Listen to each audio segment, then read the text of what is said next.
Bismillahirrahmanirrahim. Assalamualaikum warahmatullahi wabarakatuh. Ya, ini judulnya tentang bullying dan kekerasan dalam rumah tangga KDRT ya. Saya pernah waktu itu lakukan riset kecil-kecilan ya terkait dengan KDRT, kekerasan dalam rumah tangga. Kekerasan dalam rumah tangga ini sebenarnya banyak jenisnya. Ada kekerasan dalam bentuk verbal. Dalam bentuk verbal itu biasanya dalam bentuk kata-kata, menghina, mencaci maki, merendahkan, atau menyinggung perasaan istri atau anak, ya, atau sebaliknya. Ada juga kekerasan dalam bentuk fisik, biasanya ditampar, ditendang, hal-hal yang bisa menimbulkan cedera, ya. Ada juga kekerasan dalam bentuk psikologi, itu biasanya dalam bentuk tekanan hidup.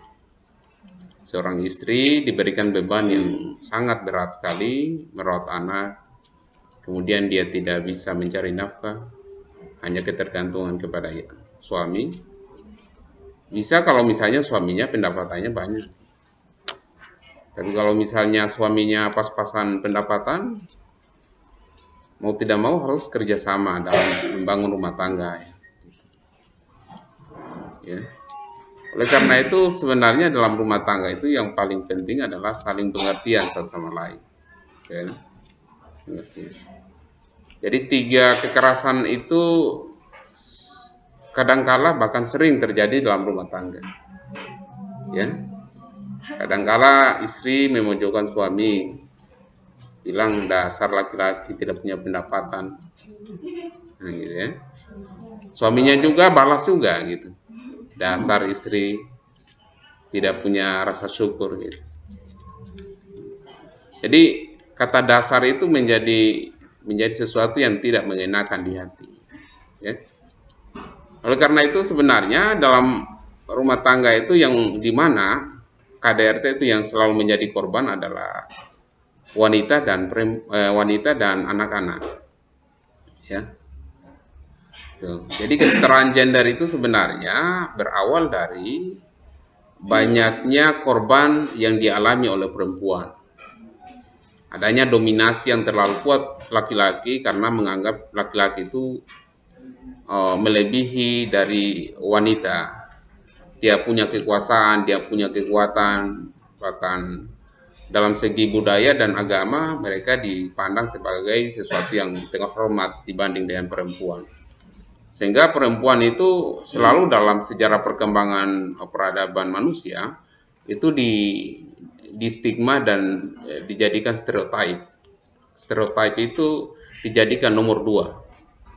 Ya, di nomor 2 kan biasanya kita dapat itu pada saat makan. Jadi selesai dulu makan, laki-laki baru perempuan itu makan. Ya, itu distereotipkan. Jadi tidak ibaratnya tidak duduk sama rendah, berdiri sama tinggi. Selalu perempuan itu dikesampingkan.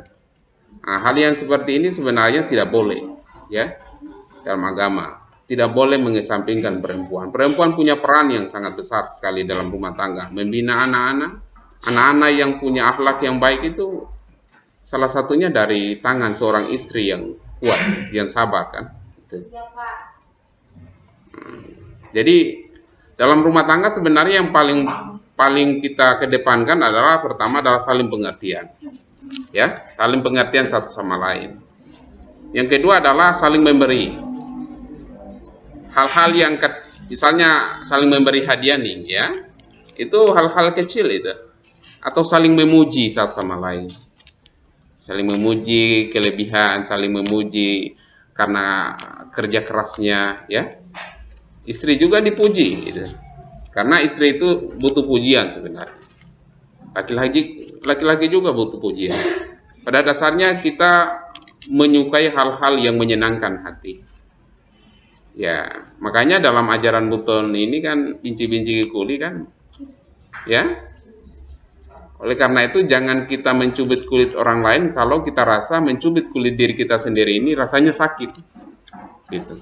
Nah, itu adalah nilai universal. Tidak boleh kita menyakiti hati perempuan kalau kita tidak mau disakiti. Begitu. Nah, kita laki-laki sebenarnya sebagai pemimpin juga dalam rumah tangga, ya, penanggung jawab dalam rumah tangga, bertanggung jawab dunia dan akhirat. Anak-anak konon, ya, oleh para ulama mengatakan bahwa anak-anak kalau masuk neraka itu dia tuntut orang tuanya, ayah atau ibunya sendiri. Bahkan istrinya pun itu dia tuntut juga suaminya. Karena kenapa? Suaminya tidak pernah diajak pada hal-hal yang baik. Gitu. Makanya laki-laki itu menjadi kewajibannya besar. Tidak dalam artian bahwa kewajiban besar laki-laki itu mengesampingkan kewajiban perempuan. Dua-duanya besar dalam porsi yang berbeda, dalam skop yang berbeda. Perempuan bisa mengandung, kewajibannya sangat besar sekali antara hidup dan mati. Laki-laki kan tidak bisa mengandung. Bagaimana rasanya kita mengandung itu? Laki-laki bisa coba-coba ambil kelapa kemudian taruh di perutnya. 2 hari itu sudah perutnya mungkin sudah buncit.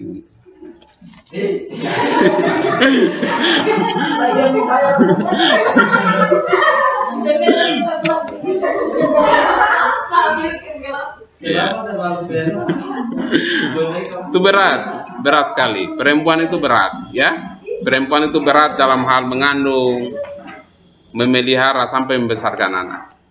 Itu tugas yang tidak bisa diambil alih oleh laki-laki. Gitu.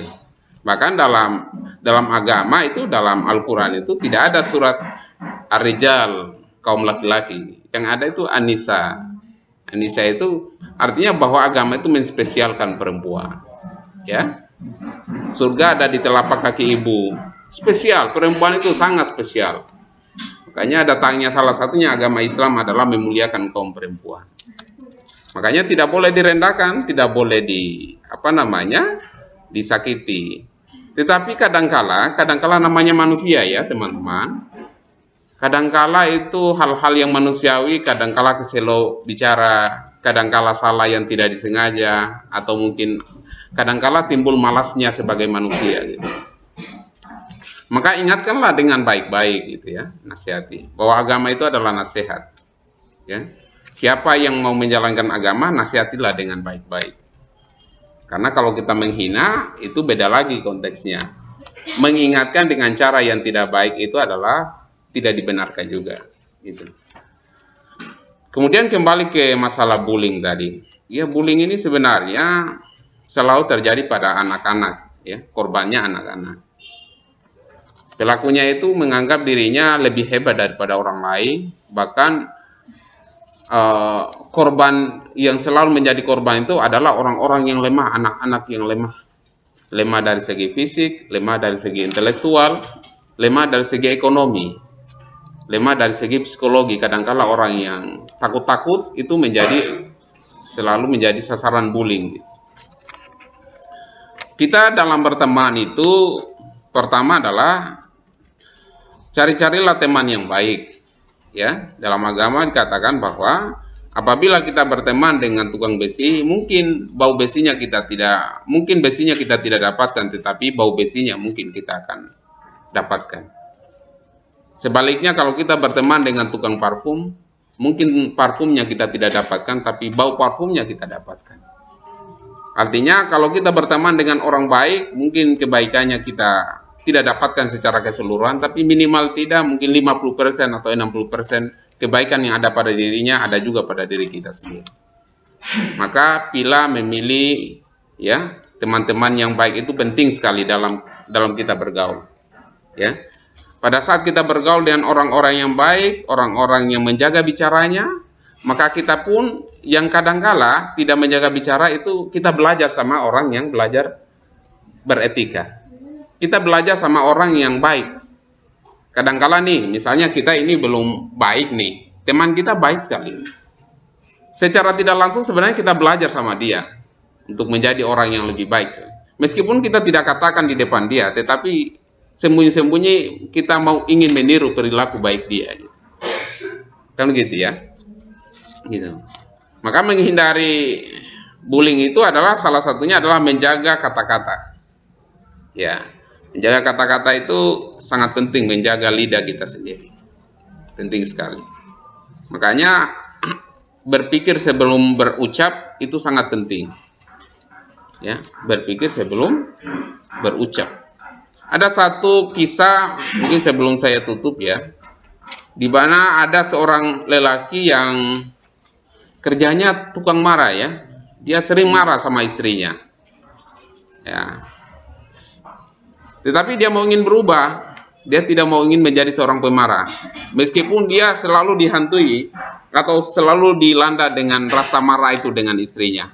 Entah apa yang terjadi. Tetapi dia pergi ke orang tua bijak di kampung itu. Dia katakan bahwa tolong ajari saya bagaimana saya bisa menjadi orang yang sabar, tidak cepat marah, gitu ya. Apa yang dilakukan, apa yang menjadi tips dari orang tua itu di luar dari dugaan dia dan belum pernah kepikiran.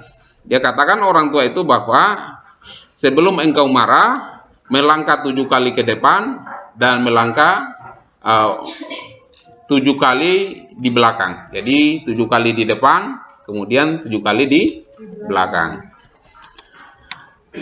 Hanya itu saja, ya itu saja. Dia juga bingung juga apa maksudnya ini. Tapi karena ini adalah orang tua bijak yang dikenal orangnya sangat baik, dia lakukan hal itu. Pulangnya di rumah, dia dapatkan ternyata dia tok-tok pintu itu tidak ada yang menyahut, istrinya pun tidak menyahut. Berapa kali tok-tok tidak ada yang menyahut. Akhirnya dia sedikit agak dobrak pintunya, tidak terlalu keras, ternyata pintunya itu tidak terkunci, agak terbuka. Dia bukalah dari luar. Dia cari-cari istrinya tidak dapat, di ruang tamu, di ruang dapur. Dia berpikir kayaknya ini istri saya lagi tidur ini. Nah, sudah masuklah di dalam kamar. Ternyata istrinya kedapatan lagi tidur dengan seseorang.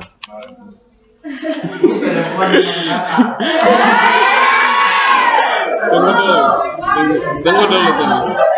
Nah ini, tunggu dulu. Ini belum, ini kelemahan kita, belum selesai cerita sudah ambil kesimpulan. Ya, ini kesalahan. Jadi saya belum selesai cerita, ya. Ini kesalahan. Kalau laki-laki yang seperti tadi reaksinya, maka orangnya tidak akan sabaran. Bisa jadi istrinya jadi korban amukan dia. Betul tidak? Bisa jadi suaminya, jadi pada waktu itu dia lihat istrinya lagi tidur, tetapi ada yang temani. Ada temannya. Dia pikir dia cari parang, dia mau bunuh itu temannya. Dia ambil parang, dia mau ingin sikat itu teman tidurnya.